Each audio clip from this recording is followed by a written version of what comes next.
नमस्कार आप सबको। स्वागत है आप सबका हमारी YouTube चैनल पर।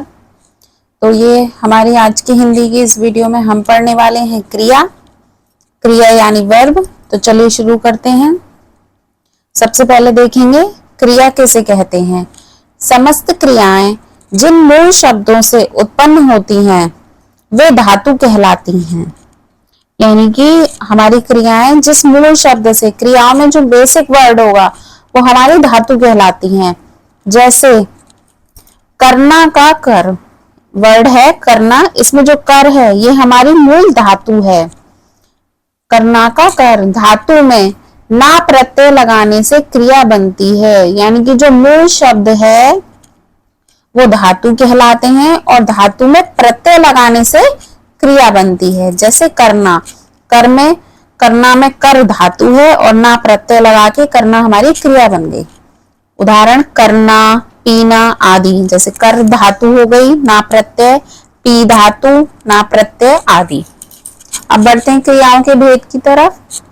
क्रिया के भेद मुख्य रूप से क्रिया के दो भेद हैं। कर्म की दृष्टि से क्रिया के दो भेद हैं। पहला है हमारा सकर्मक क्रिया, दूसरा है अकर्मक क्रिया।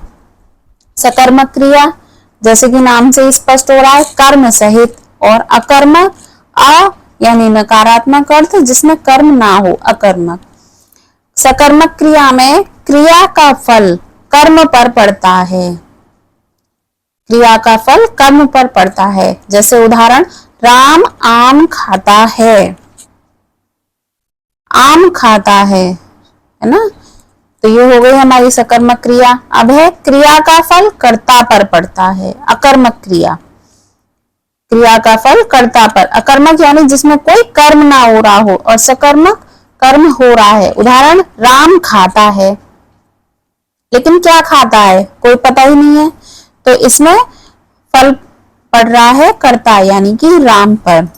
अच्छा, अब इसको सरल तरीके से समझने के लिए इसकी पहचान, इसमें सबसे बड़ी पहचान है क्या लगाना। वाक्य में क्या लगाकर देखने पर यदि क्या का उत्तर प्राप्त हो तो वह सकर्मक क्रिया होगी, यदि क्या का उत्तर ना मिले तो अकर्मक क्रिया होगी।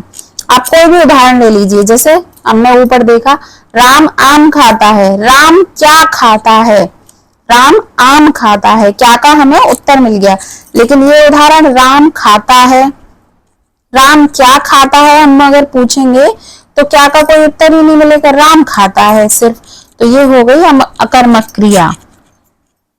जैसे कि इसके अलावा रोना, सोना, बैठना है ना, ये भी हमारी अकर्मक क्रियाओं में आती हैं।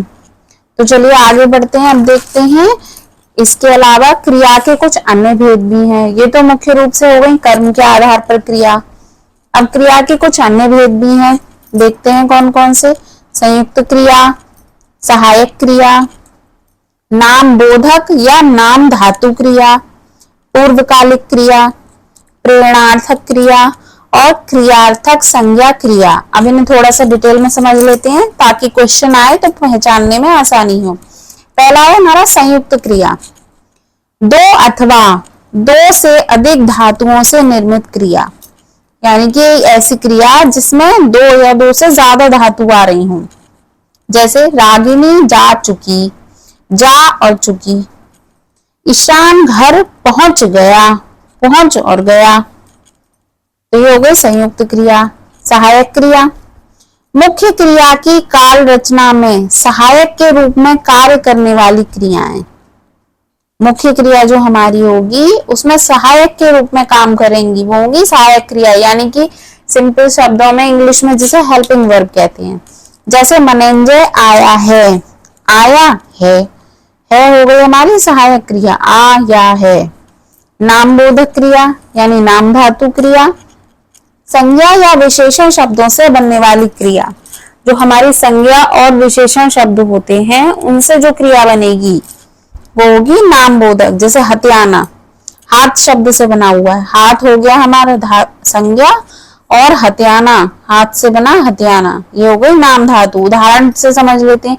जमींदार ने सबकी जमीन हत्या ली, तो हत्याना ये हो गई हमारी नाम धातु क्रिया।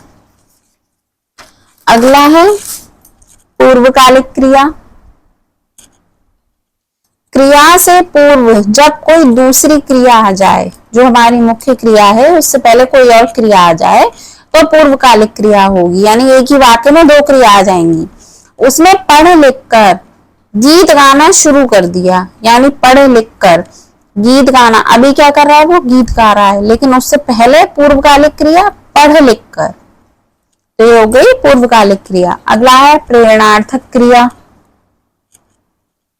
जिस क्रिया से कर्ता द्वारा स्वयं कार्य न करके दूसरों को कार्य करने की प्रेरणा दी जाती है, यानी कि हम कोई काम खुद नहीं कर रहे हैं, दूसरे को करने की प्रेरणा दे रहे हैं, करने के लिए कह रहे हैं, होगी प्रेरणार्थक क्रिया। जैसे सुलाना, सोने की बजाय किसी और को सुलाना, पढ़ाना, पढ़वाना, पढ़ने की बजाय किसी और को पढ़वाना, लिखवाना, किसी और से करवाना, कटवाना, किसी और से कटवाना, यानी कि कर्ता खुद काम ना करके किसी और से करवा रहा है, तो हो गई प्रेरणार्थक क्रिया। अब है क्रियार्थक संज्ञा क्रिया। संज्ञा की तरह प्रयुक्त होने वाली क्रिया। संज्ञा वाक्य में सबसे पहले आती है मोस्टली। संज्ञा की तरह प्रयुक्त होने वाली क्रिया होगी हमारी क्रियार्थक संज्ञा क्रिया। जैसे रोना स्वास्थ्य के लिए हानिकारक है या घातक है। वैसे तो कहा जाए स्वास्थ्य के लिए रोना घातक है, लेकिन यहाँ पे रोना सबसे पहले आ रहा है, संज्ञा की तरह क्रिया यूज कर रहे हैं, तो ये हो गई हमारी क्रियार्थक संज्ञा क्रिया। तो ये आज की वीडियो में हमने जाने क्रिया के प्रमुख प्रकार। उम्मीद करती हूँ आपको समझ में आया होगा। वीडियो पसंद आए तो चैनल को लाइक और सब्सक्राइब कीजिए। मिलते हैं अगली वीडियो में, तब तक के लिए नमस्कार।